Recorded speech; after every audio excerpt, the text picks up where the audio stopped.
Lo primero voy a recordar una cosita, que nuestro paisano Leopoldo Moreno pues ha sacado un libro por el Instituto de Estudios Campos Gibraltareños, La sociedad de un pueblo andaluz en la Edad Moderna, Jimena de la Frontera, y allí detrás en la caja de la mesa pues hay ejemplares gratis para el que quiera leerlo. Yo ya he empezado y es una pasada. Como siempre, Leopoldo pues nos hace un fantástico trabajo. Bueno, continuamos con nuestro tema, con el que estamos hoy aquí, con la Laja Alta, y como os he dicho antes, pues aquí tenemos a Eduardo García Alfonso, que nos va a hacer la ponencia de novedades sobre la navegación prehistórica atlántica y mediterránea. Os dejo con él.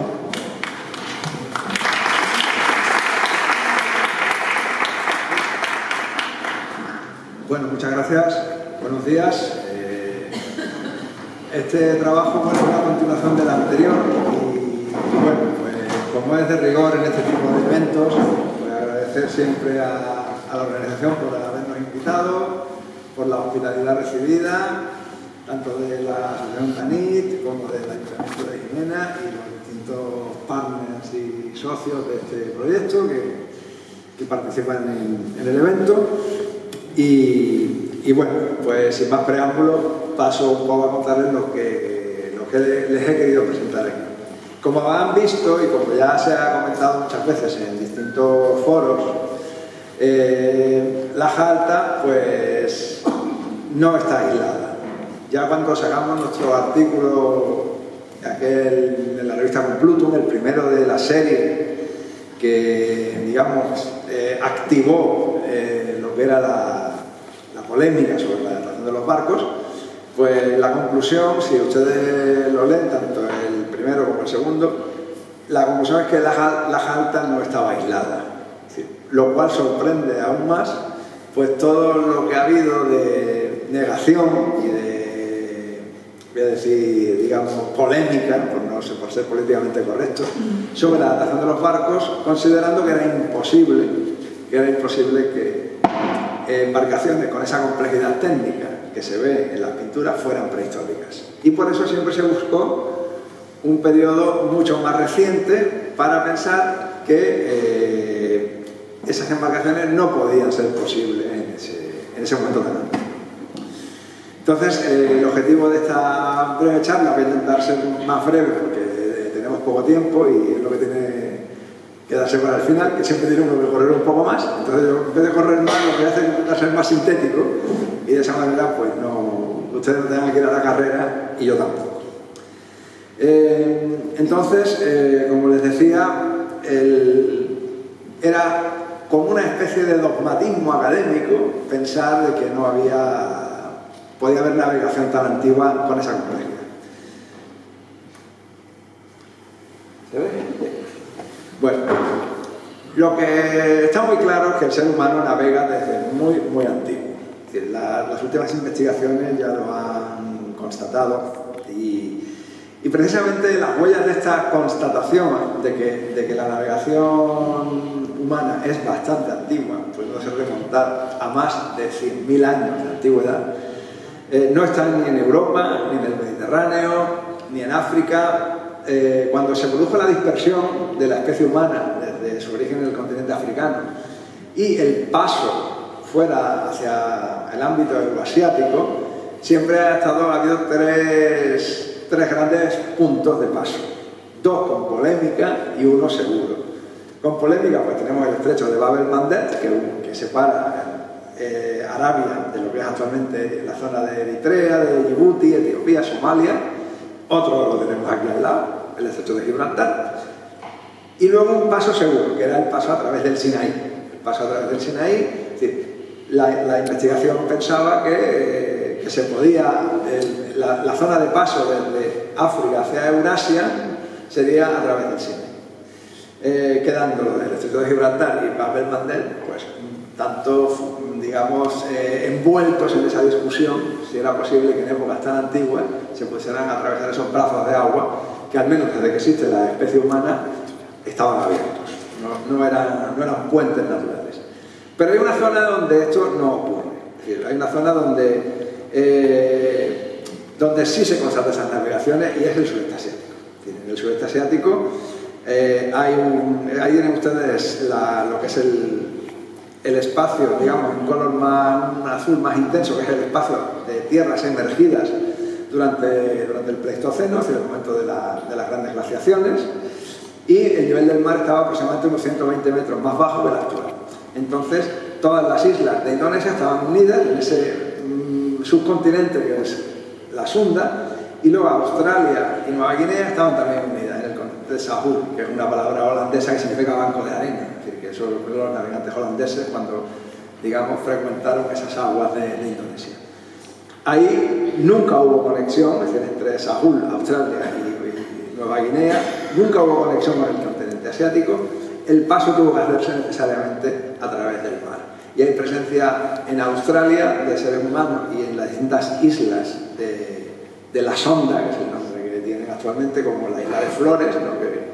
que hace unos años pues, había esa polémica de cómo había llegado allí ese homínido que al menos desapareció hace 50.000 años, tuvo que llevar navegando, es decir, en algún tipo de elemento flotante que le permitió atravesar brazos de mar en algunos casos de más de 200 kilómetros, ¿no? Como el caso que entre Nueva Guinea y lo que son las islas más próximas del continente asiático. No pudo llegar nadando, eso es absolutamente imposible. El ser humano, por ejemplo, se caracteriza por ser un buen nadador, precisamente todo lo contrario. Siempre el agua ha impuesto siempre un respeto y no por las características del bipedismo nuestro impide que seamos unos buenos nadadores, y tuvimos la necesidad de llegar allí en embarcaciones, porque el ser humano es un gran imitador. El ser humano tiene dos cosas: uno es un gran contador de cuentos, es decir, de inventarse relatos, ¿no? Y otro es la capacidad de imitación. Es decir, seguramente imitando determinados animales, ¿no? Sobre distintos troncos flotantes o lo que sea, puedo tener la idea de eso también lo puedo hacer yo. Y entonces quizá ahí surgió el momento de la navegación, y sin duda había navegación como mínimo hace 100.000 años, es decir, incluso antes de que apareciera probablemente el Homo sapiens, el hombre anatómicamente moderno. Y ya nos centramos en nuestro ámbito, que es el ámbito mediterráneo y atlántico.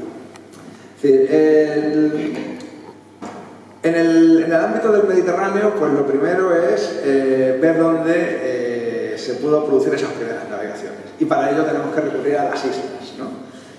Las islas que han estado en momentos donde ya existe la especie humana, nunca conectadas con el continente. Hay algunas islas, por ejemplo, Córcega, Cerdeña, estuvieron conectadas al continente, Sicilia estuvo conectada al continente, pero hay dos islas que no están conectadas al continente, bueno, tres. En este caso, una sería Chipre, otra sería Creta y otra sería las Islas Baleares. Pero las Islas Baleares, su poblamiento es mucho más reciente. En el sitio donde tenemos, con toda seguridad, constatación de presencia humana, es la isla de Creta. En el sur de Creta, en dos yacimientos, Preveli y Ayos Stavros, que está en la zona sur de la isla, hay presencia de Paleolítico Medio, y lo he puesto ahí con signos de interrogación porque la investigación todavía no acepta esto plenamente.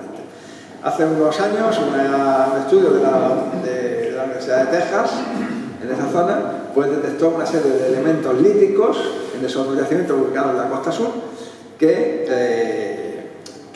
tipológicamente se adecuaban a lo que es el Paleolítico Medio, lo que indicaría una presencia de Neandertal en Creta en esa época, ¿no? Creta, que está separada en algunas zonas por brazos de mar de más de 50 kilómetros y que nunca estuvo unida. Entonces, digamos, queda abierta la posibilidad de que, por supuesto, nuestro estrecho se pudiera estar conectado también con el norte de África a través de navegación de estos mismos neandertales, en una polémica que no se ha llegado a hablar todavía muy bien, que quizá la investigación tenga que profundizar en los próximos años. Si del Paleolítico Medio nos vamos al Paleolítico Superior, también tenemos constatada la navegación ya con toda seguridad en el Paleolítico Superior dentro del ámbito mediterráneo. Y nos iríamos a hace unos 18.000 años también en el Egeo. Porque en una de las islas del archipiélago de las Cícladas, la isla de Melos, que se encuentra como a unos 70 kilómetros aproximadamente de la costa del continente, aunque hay distintos puentes a través de distintas islas, hay un material único, que es la obsidiana. Es una roca volcánica con unos filos cortantes realmente impresionantes, una roca que circula en este momento del Paleártico superior por el Peloponeso, y en la península que hay al sur y ahí solamente se puede llevar mediante embarcaciones, nunca se puede llegar a nado, por supuesto, ni con otro tipo de... Tuvo que llegar con embarcaciones de cierta complejidad, y porque esta obsidiana, que está muy bien caracterizada a nivel geológico, pues aparece en la costa y concretamente en la cueva de Frangi, que está pues como en la punta, digamos, lo que es la punta de Iria, que es el punto más cercano a la isla de Melos. Y de ahí se distribuyó a las zonas del Peloponeso. Estamos hablando de hace 18.000 años, es decir, estaríamos en el Paleolítico superior final. La obsidiana, pues, se comercializa en otros puntos, es una roca que se busca bastante, sobre todo en el Mediterráneo oriental, en el Mediterráneo central, y cuando ya había subido el nivel del mar, ya había empezado el Holoceno en torno al 10.000, hace 1000 a.C., hace unos 12.000 años, ya el periodo glacial estaba ya en crisis y la subida del nivel del mar ya había empezado a hacerse muy evidente. Sicilia y Cerdeña y Córcega quedan ya aisladas del continente, pero disponen de algunas islas próximas, disponen de yacimientos de obsidiana, de islas volcánicas. Tendríamos el gran yacimiento de las Islas Lipari, que está al norte de Sicilia, que se explota esa obsidiana y se distribuye, como todos ustedes pueden ver, ahí tienen en ese mapa donde, digamos, con esos abanicos de línea, la obsidiana, que está muy bien caracterizada, de ese yacimiento, tanto de Cerdeña, del Monte Archi, como de la isla de Panteleria, o como los de Palmarola, que es una pequeña isla que está en la costa del Lacio. Ven, la distribución es enorme a través de esas redes que deben operar, evidentemente, con embarcaciones. De esto, el testimonio que tenemos es ese material que circula, esa obsidiana, que, como pueden ustedes ver, curiosamente no llega a la península ibérica. Si la península, sé que llega a la zona del Languedoc francés, en la zona sur de Francia, pero en la península ibérica no llega. Pero hay otras fuentes de obsidiana en la propia península, ¿no? que también se han detectado, pero ahora mismo, de momento, es una cosa muy preliminar. Hay navegación, pero no tenemos barcos. No tenemos barcos porque, evidentemente, el material en el que los barcos están hechos es un material perecedero, es decir, materia orgánica, madera, cuero, fibras textiles. En nuestro clima no queda absolutamente nada. Pero sí tenemos la representación. Tenemos representaciones de esos barcos, y las más antiguas, en principio, que están grabadas y que, bueno, todavía no plenamente aceptado por la investigación, porque los grabados rupestres tienen el problema que hemos tenido en la hasta durante mucho tiempo, era la imposibilidad de fechar esas representaciones. Entonces, bueno, la investigación parece un cierto consenso que las más antiguas representaciones náuticas del mundo estarían en el Mar Caspio, en esta zona de Azerbaiyán, que seguramente, bueno, tampoco es un mar interior, la zona de Azerbaiyán, al sur de Bakú, en una zona que el gobierno de Azerbaiyán la ha declarado como parque nacional por estas representaciones rupestres, que hay varias, y son estos barcos en Kogustán. Esto lo estudió un equipo ruso en su momento, y luego pues ha continuado un equipo azerí que lo está estudiando, y son varias representaciones de embarcaciones cuya reconstrucción ofrece pues la posibilidad de que sean en barcos de haces trenzados, lo que vulgarmente llamamos barcos de juncos, ¿no? Es decir, grandes haces de fibras, de tejido fibroso, muy ligero, con fibra que permite acumular mucho aire, entonces son objetos flotantes, pero bueno, eso es a nivel de hipótesis, ¿no? Ahí tiene una de las representaciones más características, donde se ve incluso que hay una serie de trazos en la parte superior del casco, indicando que posiblemente pueden ser personas, ¿no? O tripulantes que lleva esa embarcación. Y fíjense ustedes en la proa, como es una proa avanzada, y la popa, que estaría, digamos, a su derecha, está revirada y está vuelta hacia el interior, que es un elemento muy típico de las embarcaciones de haces trenzados, que vemos en otros sitios, en Egipto, que los tenemos mucho más claros, y que es un elemento que se va a perpetuar en la carpintería naval, es decir, prácticamente hasta el siglo XVI. Lo vemos en las altas y lo vemos en muchísimos sitios. Y bueno, y las embarcaciones, como les decía, pues en nuestro clima, desgraciadamente, pues no se conservan por las propias condiciones del medio donde se insertan, y hay que buscar otros medios donde el material orgánico se conserve, y en este caso lo encontramos en los pantanos del norte de Europa. Esta es la embarcación, ahora mismo que tienen ustedes ahí en la parte superior derecha, es la embarcación más antigua del mundo, la que está fechada como la más antigua del mundo, y que se encuentra en Perse, en Holanda. Es una zona pantanosa, la zona de la desembocadura del Rin y del Mosa, la zona donde se ha generado un ambiente anaeróbico, un ambiente sin oxígeno, porque esa embarcación, al quedar hundida en el sedimento de ese pantano, pues se ha conservado la madera, porque la acción de la bacteria, al no haber oxígeno, pues no ha actuado sobre la madera y se ha conservado esa madera. Ahí tienen ustedes en ese mapa un poco la dispersión de estos barcos, de estas pequeñas canoas, porque en realidad son canoas hechas con madera, un tronco vaciado, lo que la terminología náutica a veces un poco anglicista llama el log boat, ¿no? Es un tronco vaciado, un tronco grande, un gran árbol de esos bosques, y digamos que su cronología estaríamos todavía en esa zona en un momento epipaleolítico, no estaríamos ni en el neolítico, es decir, estaríamos en el séptimo momento, entre el octavo y séptimo milenio, en un momento donde ya ha acabado el periodo glacial, donde ya se ha producido el tránsito al clima actual, con las oscilaciones que pudiera haber en ese momento, pero ya esa zona se habita y evidentemente la forma de desplazarse en un ámbito básicamente pantanoso, ¿no? Piensen ustedes, por ejemplo, que en buena parte en el centro del Mar del Norte debe existir el Dogger Bank. El Dogger Bank es una gran isla, ¿no? Actualmente sumergida, donde los pescadores británicos y holandeses, cuando echan sus redes, pues quedan enganchados elementos materiales, desde grandes cornamentas, desde elementos líticos. Es una zona que estuvo habitada, actualmente sumergida por la subida del nivel del mar. Tiene una isla que puede tener unos 20 metros de altura máxima sobre las aguas. Entonces, la zona de desplazarse por esas zonas pantanosas eran las embarcaciones, mucho más que en tierra. Entonces, la colonización progresiva desde el sur hacia el norte, conforme se van retirando los hielos, pues hace que se desarrollen esos elementos que serían muy conocidos por el ser humano desde muy antiguo, desgraciadamente no conservados, y bueno, ahí pues tenemos esa suerte. También en la zona de Dinamarca, pues vemos cómo son impulsadas esas embarcaciones. Ahí tenemos una gran pala, un gran remo de la zona de Jutlandia, bueno, esto está en Fionia, es decir, Jutlandia, Fionia, Selandia, las dos islas grandes y la gran península de Dinamarca, y evidentemente son embarcaciones movidas con propulsión a remo, es decir, no tienen ningún elemento que podamos pensar que hay.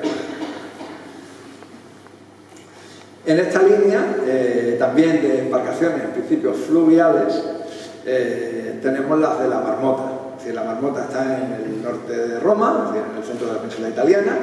Ahí hace algunas décadas, con motivo de hacer una conducción de agua para la ciudad del Vaticano, porque el lago de Bracciano es propiedad del Papa, del Estado Vaticano, y se suministra el agua para la ciudad del Vaticano desde ese lago. Entonces se construyó una gran canalización, una tubería grande que conectaba con el lago, y en esas obras se encontró un asentamiento de época ya neolítica, que es la Marmota, es decir, en la orilla del lago, ¿no? En ese lago pues aparecen una serie de cabañas sobre pilotes, es decir, que estarían alojadas sobre el propio lago, digamos, buscando un poco la protección que daba la lámina de agua, y evidentemente cómo llegaban a esas cabañas, a través de embarcaciones. ¿Y cuál es la sorpresa? Que esas embarcaciones, algunas están hundidas en el propio lecho del lago, y por la misma razón que se había conservado la madera en Perse, en Holanda y en las zonas del norte de Europa, pues ahí también se han conservado las embarcaciones, ¿no? Que tenemos ahí una excavación subacuática hecha en un contexto de agua dulce, ¿no? Aquí tienen ustedes un poco la planimetría, es decir, cómo son ese tipo de canoas, ¿no? Que son, también tienen el elemento típico del del tronco vaciado, del logboat. Lo que pasa es que le suben el puntal, es decir, lo que es la altura del casco, adosando tablas, es decir, una serie de trancas, ¿no?, de madera, para darle más altura. Entonces, de esa manera, pues, poder incluso transportar más cantidad de carga. Pueden tener una longitud, a veces, hasta de más de 7-8 metros, es decir, emiten una tripulación.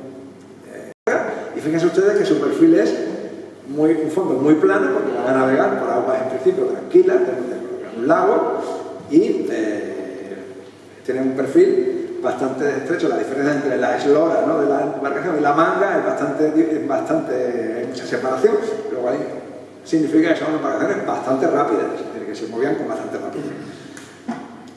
¿Qué elementos de propulsión tienen? Pues aquí viene el debate, porque estas canoas de la marmota, pues hay remos, es decir, los remos hay claramente, y luego hay también una serie de elementos que están tallados en la propia madera que se ha conservado y bueno, a través de los cuales pueden pasar cabos. Se ha generado la posibilidad de que esas embarcaciones tuvieran vela y la propulsión, digamos, para maniobra, pues, de aproximación fuera a través del remo. Pero eso todavía no se ha quedado muy claro, porque lo que no hay en lo que es el casco, lo que no hay es señales de carlinga, es decir, de un dispositivo para poder alojar el palo donde esa embarcación pudiera izar la vela. Entonces, bueno, lo dejamos ahí porque todavía eso está debatiéndose.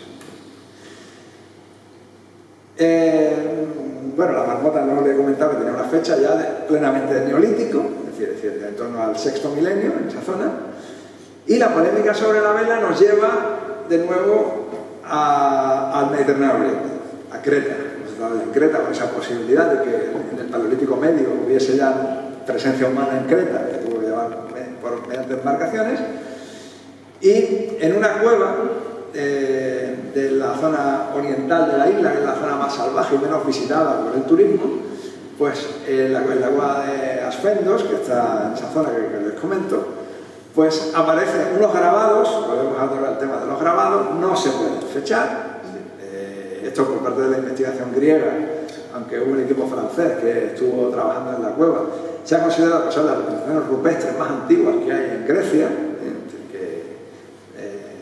no se conoce nada más antiguo, y aparecen al menos 2 elementos grabados, como tienen ustedes ahí, que aparece como un casco curvo y un mástil bípode, es decir, un mástil que sería con dos soportes, como vemos también en las altas en algunos casos.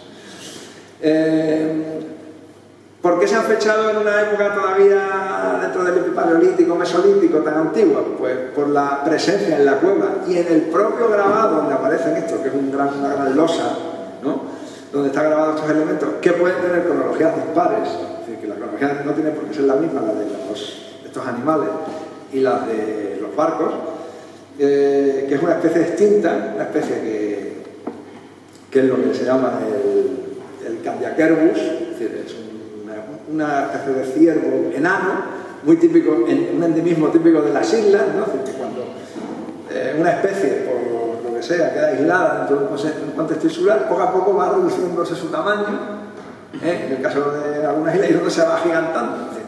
Entonces, para adaptarse mejor a un ecosistema que ya está aislado, evidentemente los animales no pueden navegar. Entonces, se ha pensado que estos barcos, quizás desde mi punto de vista un poco prematuramente, que estos barcos pueden datar de esas fechas tan antiquísimas, de en torno al 1500 y noveno milenio, pleno paleolítico, con ese elemento tan complejo como es un mástil bípode, y pueden ser más recientes, de la época quizá de la época incluso que vemos en las altas, porque de momento es imposible fechar ese palimpsesto, ese gran complejo de grabado que hay en toda esa gran losa que hay en esta cueva.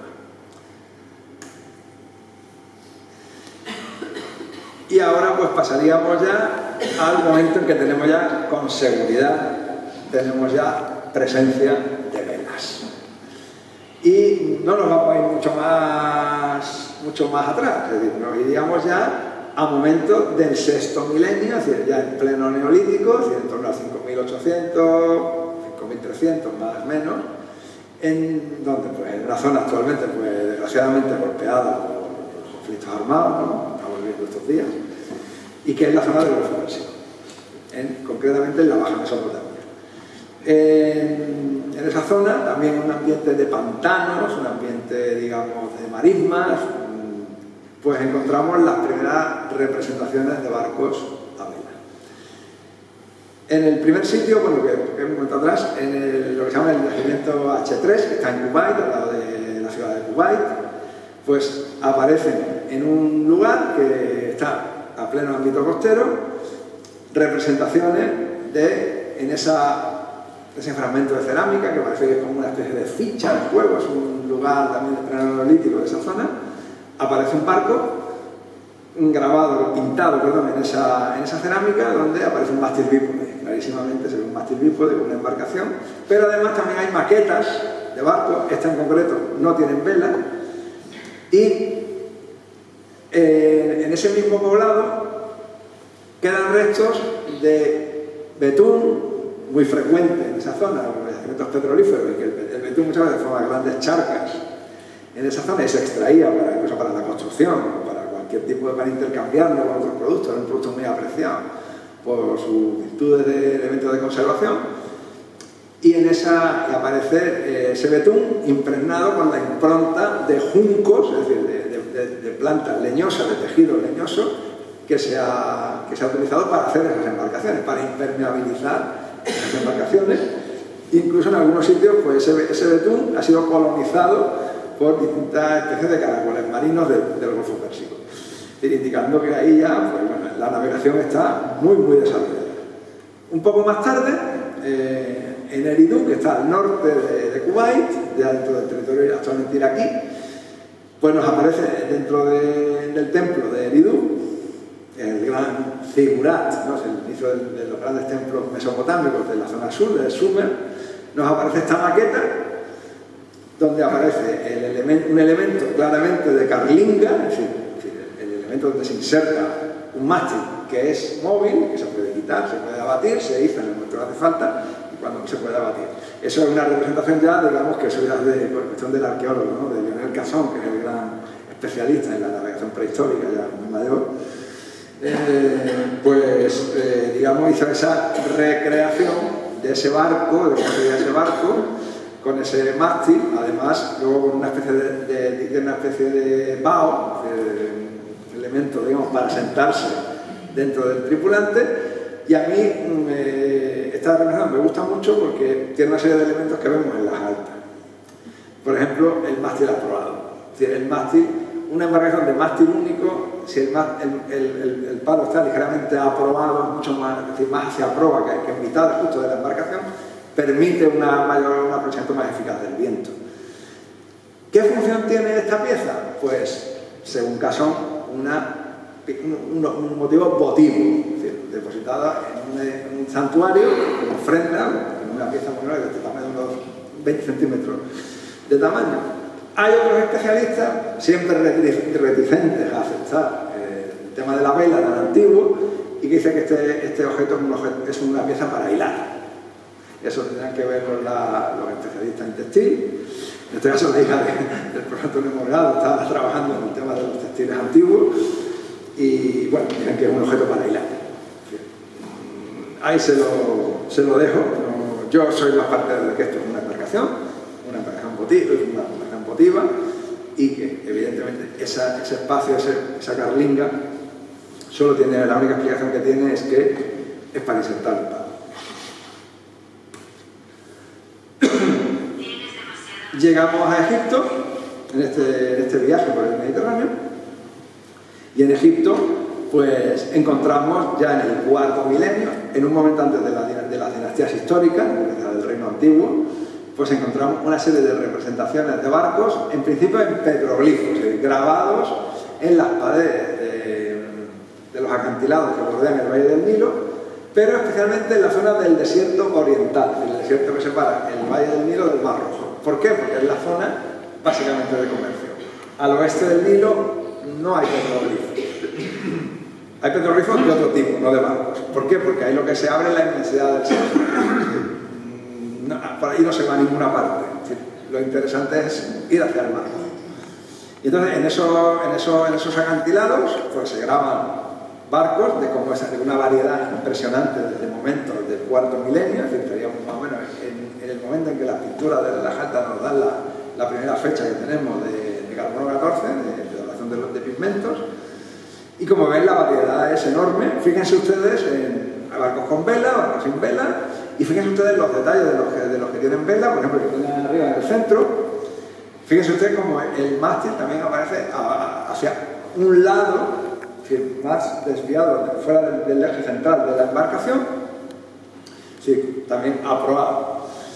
Y en la que está en la mediación, en la parte derecha, ahí no tenemos duda, absolutamente, de cuál es la proa y cuál es la popa, porque vemos dos timones de espadilla en ambos lados de la embarcación. La embarcación tiene una vela cuadra considerable, como la otra que veíamos antes, y el palo también está aprobado.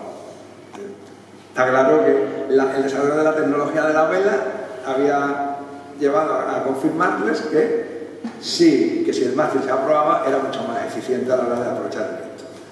Pero no solamente tenemos las representaciones en petroglifos, tenemos también en pinturas sobre cerámica.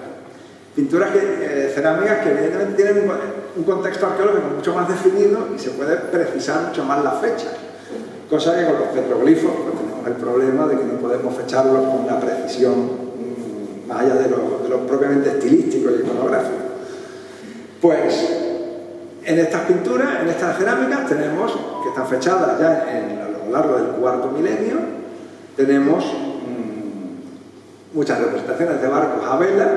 Fíjense ustedes la que tenemos en la parte de la derecha, que esa pieza no tiene procedencia, es decir, está en una colección del Reino Unido, y bueno, donde se ve estilísticamente se ha fechado dentro de la cultura badariense, que sería digamos, el momento digamos, de lo que es el inicio del calcolítico, de la edad del cobre en el mundo egipcio, donde incluso los tripulantes tienen que subirse a la verga, ¿no? La verga o la antena, como la terminología que se use, para, digamos, maniobrar la vela, es decir, indicando que hay una cierta complejidad. Tengo inicio, lo he puesto en el consigno de interrogación porque bueno, la fecha está un poco oscilante ahí y esa pieza al no tener procedencia, pues no tiene contexto arqueológico como tal, pero estilísticamente se fecharía en ese momento. Y luego la pieza que tienen a su izquierda, a su derecha, esa pieza está en el Museo Británico, es una pieza que se conoce desde principios del siglo XX y donde aparece clarísimamente otro barco con una especie de tingladillo en la parte posterior y también el mástil aprobado. Esta pieza se dijo que era falsa. Voy a ver un poquito de agua, con su permiso.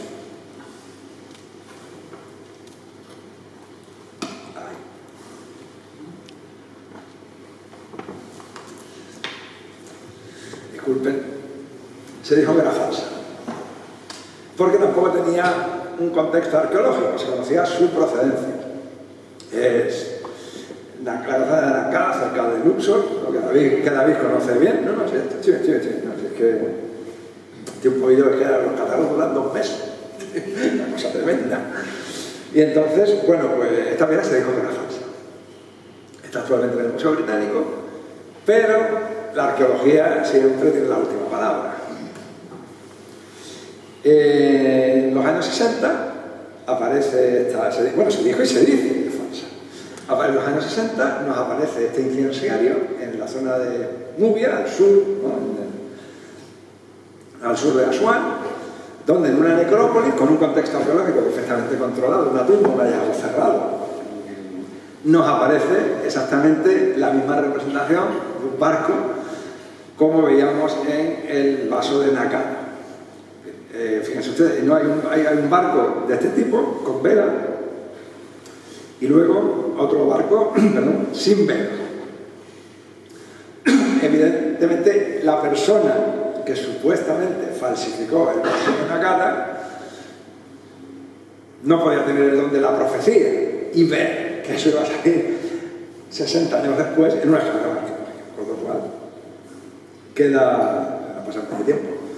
Y queda claro que el vaso de Nakada no tiene que ser falso, no tiene que ser un falso, y este ya incensario, sin duda, de piedra, grabado, sin duda, no es una falsificación.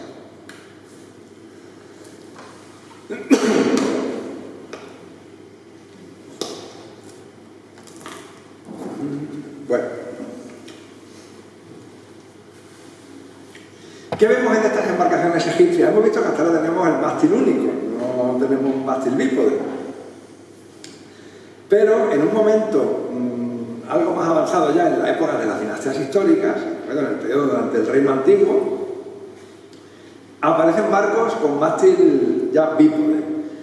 Son barcos de muchísima más envergadura. Barcos que transportan una gran capacidad de carga, tienen velas muy grandes, y quizá un solo palo no parecía suficiente para poder asegurar la vela. Entonces se desarrollan modelos con dos mástiles. Y es lo que podemos ver en las altas. Incluso hay quien puede hablar incluso de mástil trípode. Es decir, si vemos ahí las representaciones de las altas, fíjense ustedes que pueden ser elementos de lo que es palo y elementos de lo que puede ser aparejo de la propia embarcación. Ahí ya no podemos saber muy bien qué es lo que realmente están representando. Pero vemos que coetáneamente en este momento estamos en torno al 2300, 2100, tercer milenio, época que en la península ibérica es la edad del cobre, lo que veíamos en la intervención anterior, y se están desarrollando ese tipo de aparejos, ¿no? Con ese mástil bípode. Fíjense en otro detalle, estos dibujos son de Björn Langston. Björn Langston es desgraciadamente fallecido, es el gran especialista en navegación egipcia, y las reconstrucciones que él hace de estas embarcaciones basándose en las pinturas de la necrópolis, sobre todo de la zona norte de Egipto, de la zona de Saqqara, ¿no? La representación que hace, siguiendo esas pinturas, son las velas trapezoidales. Es decir, la vela no es incluso triangular, es decir, la vela no es una vela cuadra, ¿no? Es el que vemos en las típicas embarcaciones de la antigüedad. Es una vela trapezoidal que vemos también en algunas embarcaciones de laja alta. Si digamos, hacemos una abstracción. ¿Por qué razón? Porque son embarcaciones que están diseñadas para poder navegar en aguas que se agitan, en aguas que tienen cierta agitación. ¿Por qué? Porque lo que es el cabeceo del barco, con el bordeaje, si la vela sobresale mucho del casco, cada vez que el barco tiene una inclinación se mete el puño de amura, es decir, donde la vela va asegurada, ¿no? En lo que es lo que son la escota que maniobra la vela, pues pegaría un roción, es decir, frenaría la embarcación en contacto con el agua, en el momento que el agua empieza a agitarse un poco. Si la vela cerramos por abajo, hacemos una vela trapezoidal con un punto de amura dentro del casco, evitamos ese problema. Y eso ya lo habían descubierto los constructores navales de Egipto de este momento, pero posiblemente también lo que vemos en las altas, es decir, que es una tecnología ya de una navegación muy sofisticada, es decir, con un conocimiento técnico muy grande. Y por supuesto, repetimos exactamente lo mismo. El mástil aprobado, por ejemplo, en el barco número 16, que está abajo de las altas, vemos el mástil aprobado, porque claramente la última pala que se ve en ese barco es el timón de espadilla. Y la parte de la popa, que seguramente sería revirada, pues estaría, digamos, perdida porque se ha roto justo en la pared del abrigo, se ha roto. En el barco número 15 tenemos también un problema quizás que bueno, parece que la parte delantera de la proa es una especie de mascarón, elemento muy típico de una cornamenta, un elemento que, bueno, de dificilísima interpretación, pero también parece que el timón de espadilla, digamos, estaría en la parte, digamos, de su izquierda, mucho más abstraído que el que vemos abajo, indicándonos también, pues, bueno, pues esa especie de elementos que lleva ahí en la proa, de gallardetes o lo que fuera, ¿no? Elementos solamente emblemáticos, posiblemente étnicos, de algún tipo de señalización que llevaría esa embarcación. En este mismo momento del reino antiguo egipcio, es decir, el templo funerario del rey Sahura en Abu Sir, pues vemos como este tipo de mástiles era abatible. Tenemos arriba la representación del relieve. Desgraciadamente este templo destruido, en pésimo estado muy deteriorado, y abajo el dibujo del Armstrong, como vemos que el mástil es abatible, es decir, el mástil en un momento dado se puede bajar si las condiciones de navegación pues no son buenas para navegar con el viento, con lo cual pues hay que propulsar al remo, ¿no? O sea, poner toda la tripulación a los remos para poder navegar. En el Mediterráneo pues tenemos el ejemplo de Malta, que estaría es la isla, estamos en la porción central del Mediterráneo, y Malta es una isla que tiene una serie de templos, algunos muy vinculados a los principales puertos que hay en la isla. En ese mapa pues tienen el gran puerto de Valetta, que es el gran puerto principal de Malta. En el sur, el gran puerto de Marsalok, que estaría en la parte sur de la isla principal, la isla de Malta. Y luego también al lado del puerto de Valetta teníamos el templo de Tabaxi, que es un templo rupestre, pues una cosa espectacular, ligado al patrimonio de la humanidad. Y en este templo, en una fecha que iría en momentos del tercer milenio, es decir, estábamos viendo lo que hemos visto antes, pues tendríamos una estela en la zona del Santa Santoro, una estela que se llama la estela de los navegantes, porque lo que aparece en ella son motivos de barcos de nuevo grabados. Esta estela se pudo estudiar en los años 50 del siglo pasado por una investigadora norteamericana, y estos dibujos son los dibujos que ella realizó. Desgraciadamente esa estela estaba en el templo de Tabaxi durante décadas, desde que se excavó el templo en los años 10-20 del siglo XX. Está en tan mal estado que lo único que conservamos con cierta fidelidad es los dibujos de Diana Brunner. Bueno, he dado yo sin querer. Hace un par de años salió una noticia de que esa estela se había llevado al Museo de Valetta para asegurar su protección, pero desgraciadamente no queda mucho. Es que no le he traído ni foto, porque es que la foto prácticamente no se ve nada. Está muy erosionada, una piedra caliza típica de la isla, y lo que conservamos es eso. En esos dibujos aparecen una serie de embarcaciones, muy típica la representación sobre los cascos, donde están esos trazos verticales sobre la cubierta, posiblemente representando tripulantes, y luego también algunos barcos que claramente, al menos si seguimos la interpretación de Woolner, o si nos lo creemos lo que ella lo vio mucho mejor que nosotros, tuvo mucho mejor conservada la pieza, aparecen algunas naves claramente con aparejo de vela. Es decir, estaríamos en el tercer milenio, porque además la isla de Malta, la fecha no tiene duda, porque una vez cuando empieza la edad del bronce, es decir, en torno ya al 2100, 2200, la isla de Malta sufre un cataclismo bestial.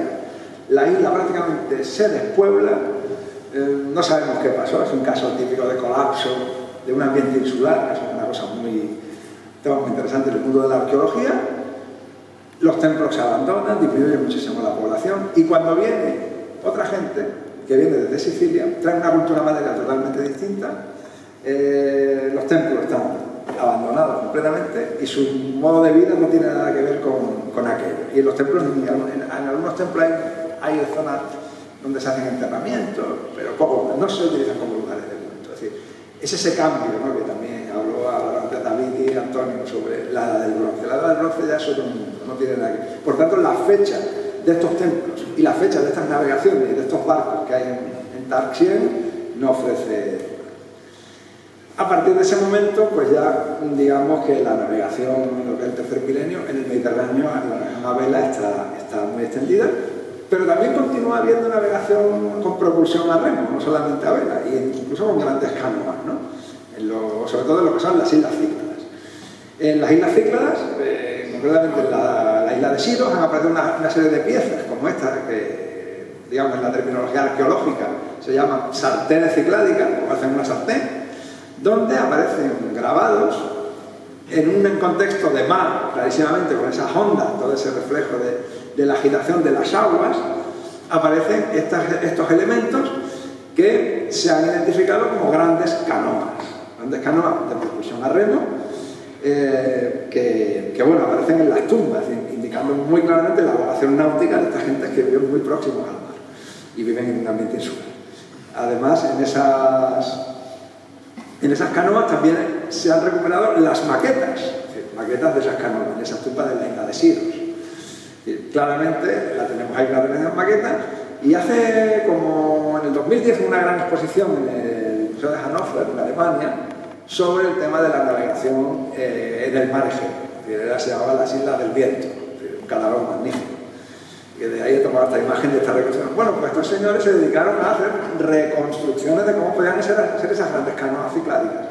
Y lo que nos ofrecen es eso que tienen ustedes ahí. La proa sería con esa especie de tajamar que lleva la parte delantera, y luego la parte de la popa con esa zona, con ese gran alerón que lleva levantado hacia arriba, esa proa no revirada, pero sí muy alta, como vemos en la maqueta, pues ha tenido sus discusiones, y la conclusión final es que la popa es la parte alta. ¿Por qué razón? Tiene su razón en la propia aerodinámica de la embarcación.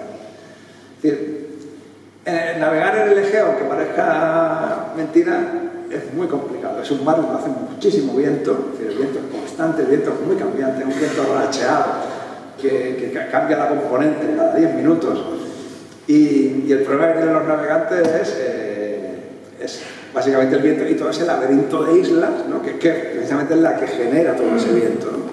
Entonces, la función de ese gran espolón, ese gran alerón que tiene en la parte de atrás, digamos, de la popa, es evitar que la nave se quede de través. Es decir, por las representaciones que veíamos en las sartenes, vemos que tienen muchos remos, es decir, que por lo menos pueda llevar al menos 20 remeros, es decir, 10 y 10 o 10, 12 por banda, con lo cual, para evitar el vuelco y facilitar la navegación, evitando que la nave se quede de través, es decir, que se lleve con el viento atravesado, es decir, ese alerón le permita, digamos, aprobarse al viento y poder navegar con más seguridad. Es decir, el conocimiento de la aerodinámica que ya tienen estos constructores, que estamos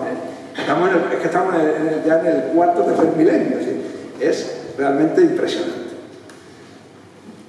¿Cómo, digamos, derivan hacia la vela? Pues esas mismas canoas, haciendo una manga más ancha, reduciendo quizá un poco la eslora con el necesario disminución de la velocidad, pero añadiendo un aparejo y permite, pues, con menos gente, con menos tripulación, transportar más carga, porque a fin de cuentas la navegación a vela lo que permite sobre todo es transportar cargas importantes, es decir, animales, personas, mercancías. Y vemos ahí como el tipo de la canoa cicládica ha quedado ya muy transformado, con ese tajamar a proa y ese alerón a popa que puede quedar como una tradición de la propia carpintería naval, y es lo que vemos en los sellos que ya en Creta en el tercer milenio pues están por todas partes, por toda la isla, como ya generalizado la navegación a vela. Si en el Mediterráneo oriental tenemos navegación a vela clarísima en el tercer milenio, incluso en el cuarto en muchos sitios y en el sexto en el Golfo Pérsico, ¿por qué no la vamos a tener aquí? Y nos vamos al Atlántico. Nos vamos al Atlántico, ya sin querer entretenerles mucho. En la península de Bretaña es la zona, digamos, esa gran nariz, ¿no?, que saca Francia, ¿no?, hacia el Atlántico, que se proyecta hacia el oeste, pues es un territorio dolménico, megalítico, espectacular. Hay muchísimos dólmenes en esa zona, pero quiero destacar especialmente uno, aunque estas representaciones están en otros muchos sitios, que es el de Mané Lut, que está en la zona de Morbihan, la bahía de Morbihan, una gran bahía que hay en la zona sur de la costa de Bretaña, cerca de la desembocadura del río Loira. Y allí, pues, nos ofrece esta representación de estos elementos claramente vinculados al mar. Ahí tenemos un señor, este dibujo es de los años 70, pero es un señor que va a ser del 19, ¿no? Y bueno, pues esto lo ha demostrado varios equipos, entre los Casón, donde aparece un elemento claramente vinculado al mar, que es un cachalote. Estamos hablando también de grabados. Este dolmen se fecha en el cuarto milenio. Se fecha en el cuarto milenio y hablamos de grabados, con lo cual la fechación es por el contexto arqueológico, no por las propias representaciones en sí. Hay una serie de ortostatos del dolmen con una serie de grabados, y voy a destacar dos, que es el que tenemos aquí, el número 6 y el número 21, donde se asocian una serie de elementos que vemos también en la jalta. Primero tendríamos el cuadrado, el famoso cuadrado de la jalta, el motivo número 29, nosotros hemos reenumerado los motivos cuando se hizo el artículo de la revista Complutum. Y bueno, ¿por qué los reenumeramos? No porque quisiéramos enmendar la plana a los que vinieron después de nosotros, sino porque aparecieron muchos más motivos, con lo cual hubo que reenumerar todas las representaciones. Pues ese cuadrado, que se ha considerado a veces por la impresión un cotón, es decir, un puerto fenicio, donde están las naves dentro de ese cotón, pues también lo vemos en Manelut, y en otros dólmenes en Bretaña. Es decir, siempre, además, fíjense ustedes, asociado a las embarcaciones.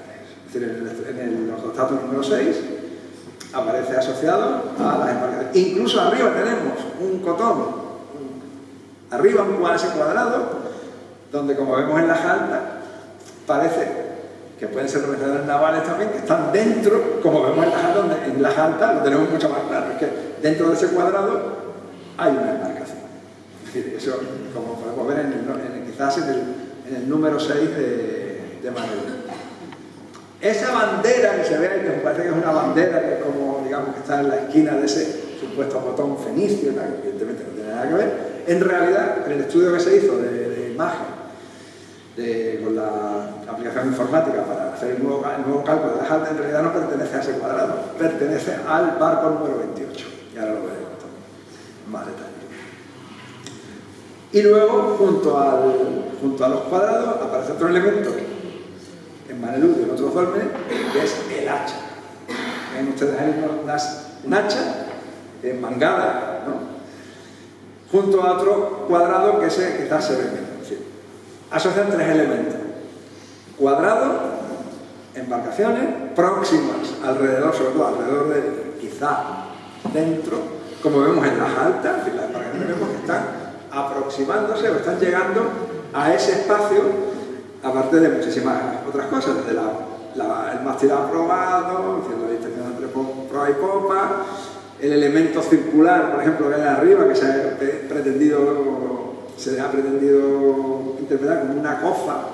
En realidad no es una cofa, es una especie de motón, es decir, una especie de polea, para izar y arriar la vela, para con las drizas y con los cabos de izado y arriado poder mover ese aparejo, que lo vemos en representaciones de barcos micénicos, exactamente igual, aunque son mucho más tardíos.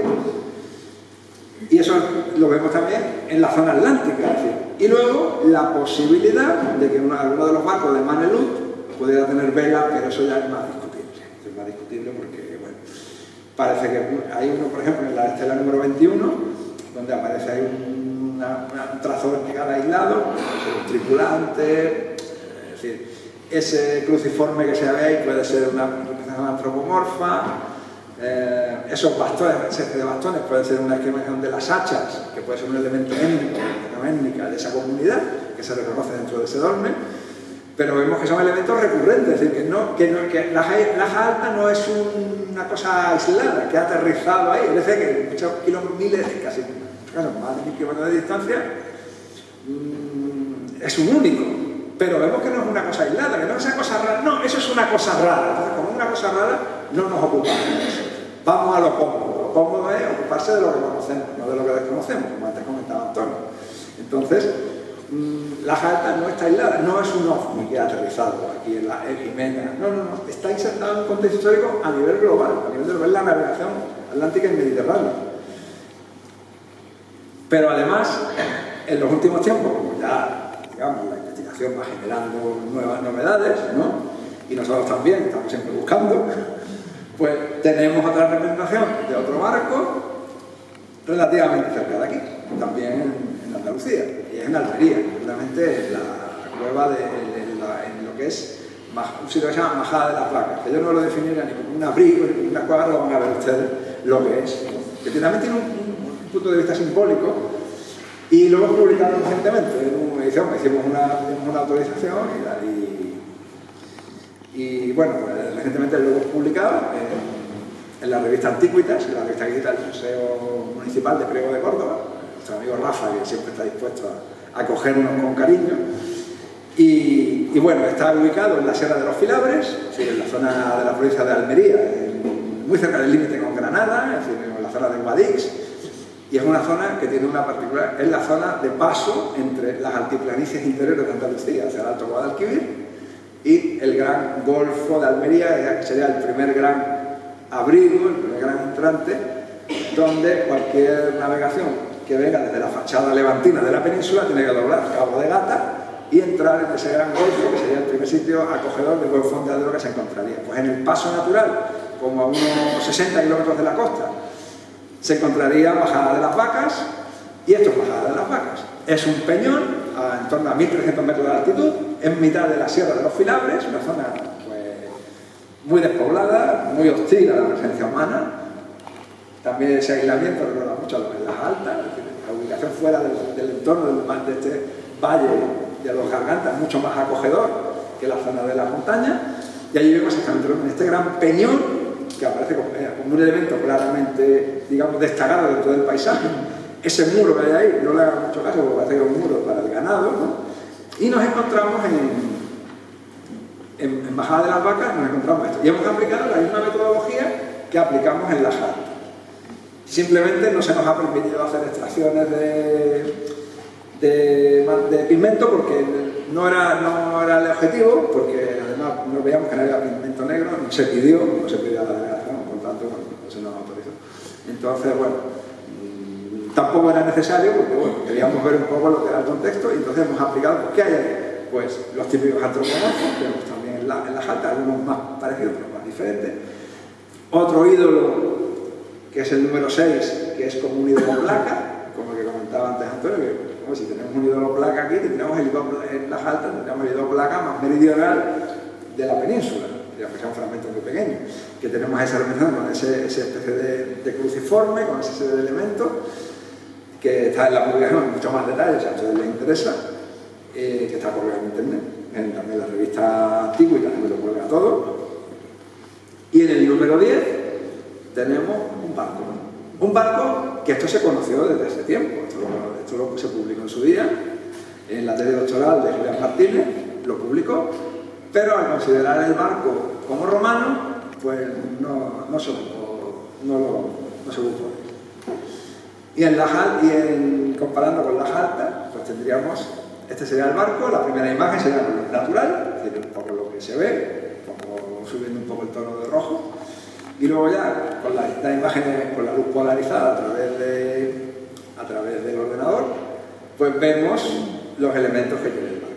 Vemos una vela cuadra, vemos un casco con una serie de elementos, un trazo que nos recuerda muchas veces a esos transversales que vemos en las Altas, y luego tiene un elemento ya singular que lo asocia totalmente con las Altas, y es ese elemento probablemente de popa que vemos en las Altas, que está unido a que es el que pertenece al barco número 28, y lo vemos aquí muy perdido, prácticamente perdido ya en la imagen a la luz natural, y luego en la imagen transformada, pues fíjense ustedes donde ahí se aprecia perfectamente que es un elemento que está a punto de perderse y que lo emparenta con esas popas altas y reviradas que vemos en las Altas y en otros barcos en este momento. Por lo tanto, a nivel a priorístico, con todas las reservas del mundo, sin tener una constatación ni ninguna intervención más en el abrigo, que evidentemente no creo que se haga nada más, ¿no, Antonio? Pues podemos considerar también que ese barco pertenece al mismo mundo cultural que el resto de las representaciones que se ven en el abrigo. Es decir, ¿qué sentido tiene que ese barco fuera romano, es decir, un señor de época romana fuera ya a pintar un barco? Suena un poco extraño, pero ya les digo que esos paralelos que vemos, aquí vemos una vela cuadra, lo que nos está indicando que, claro, que eso quizás lo que nos vio en su momento Julián Martínez, que el barco era romano, porque es lo que asociamos siempre a la navegación clásica, pero indica pues, una tecnología incluso más avanzada, algo más reciente, de una fecha algo más avanzada dentro de la edad del cobre, de esta representación naval que vemos en Bajada de las Vacas. Y ya para acabar, pues bueno, tendríamos ahí como a ambos lados de esta escala cronológica todas las navegaciones orientales y mediterráneas. Vemos como en el viejo mundo, sin duda, el origen de la vela se vincula al Mediterráneo, mucho más que al Océano Atlántico. El Atlántico lo tenemos en el otro lado, tendríamos las represadas de Manelut, que las tenemos en la parte derecha de la imagen, donde hay posibilidad de que haya algún mástil, es posible que sea dudoso, pero ya en torno al segundo milenio, ya en plena edad del bronce, en Escandinavia sí tenemos ya constatadas embarcaciones a vela que tenemos en la parte baja, en la parte derecha, en la parte de abajo, no se verá muy bien, porque la imagen es un poco pequeña, donde sin duda aparece la vela, seguramente por emulación, por transmisión a través de la costa atlántica, cuando en el Mediterráneo es una cosa absolutamente generalizada y todas las embarcaciones que tenemos tienen océano. Para terminar, pues vemos como en lo que es el momento del neolítico cobre es cuando la navegación y toda la navegación a vela se generalizan en el Mediterráneo, como la explotación de los recursos marinos de las islas, a las cuales hay que llevar lógicamente en embarcaciones, eran muchísimo más antiguas, así que podemos arrancarla en nuestro ámbito geográfico en el Paleolítico superior, por no irnos más atrás, pero sería el momento del Neolítico y sobre todo el Calcolítico, cuando la tecnología naval se pone ya a ese nivel y la navegación a vela pues se hace mucho más amplia y desarrollada. Desgraciadamente los testimonios son muy escasos, de que no se conservan las embarcaciones, de que las representaciones son muy aisladas, pero yo creo que ya estamos ya escuchando un rum rum, no solamente en lo que es Jimena, sino también en todo lo que es el ámbito de la historia de la navegación, donde tenemos que empezar a plantear de que la navegación a vela es muchísimo más antigua que lo que la academia ha venido admitiendo hasta este momento. Y yo con esto pues les doy las gracias y gracias por aguantar y por su paciencia.